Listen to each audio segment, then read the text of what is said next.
Guys তো ভরা ভরা। তো দেখো আমরা আমটা ধোয়া হয়ে গেছিলো, ধুয়ে নিয়ে তারপর 4 ফালি করে কেটে শুকাতে দিয়েছিলাম রোদ্দুরে।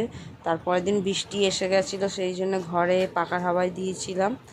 দেখো কড়াটা গ্যাসে বসিয়ে মশলাটা ভেজে নিলাম। 5 ফোড়ন, কালো সর্ষে, সাদা সর্ষে, শুকনো লঙ্কা দিয়ে আরও যে 5 ফোড়নের যে মশলা থাকে তাই মশলা দিয়ে ওটাকে ভেজে মিক্সিতে গুঁড়ো করে নিয়েছিলাম। তারপর তেলটা দিয়ে কালো জিরে দিয়ে নুন, হলুদ, গুঁড়ো লঙ্কা দিয়ে তারপরে কাঁচা লঙ্কাটা দিয়ে ভেজে নিয়েছিলাম। তার উপর দিয়ে আমটা আমরা দিয়ে দেবো। দেখ কমপ্লিট হয়ে গেল তো। আমটা দিয়ে দিলে আমের আচার রেডি। এটা হচ্ছে আমের আচার। এই আমগুলো আমরা কিন্তু কিনে আনিনি, ছোট ছোট আম। আমের আচার জোরদার ঝড় উঠেছিল, আমরা গেছিলাম আম কুড়াতে। অনেক আম পড়েছিল, প্রচুর। তাই আম কুড়িয়ে নিয়ে এসেছি, নিয়ে এসে ওই আমের আচার বানাচ্ছি ওইটা দিয়ে।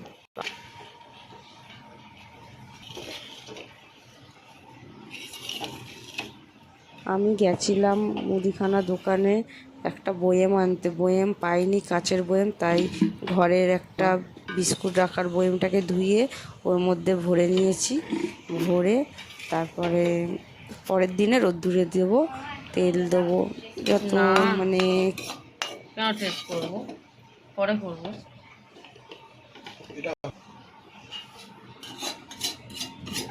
ফাইনালি ভরে দিয়েছি বয়েমে। কি দেওয়া হয়েছে দেখাচ্ছে। তার উপর দিয়ে আবার একটু কড়ায় তেল দিয়ে তেলটা দিয়ে দিয়েছিলাম।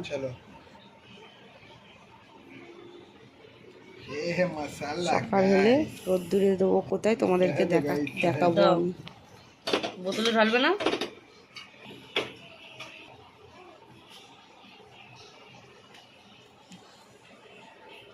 আমের আচারের রেসিপিটা খুব ভালো লাগলে একটা লাইক আর সাবস্ক্রাইব করে দিও তোমরা।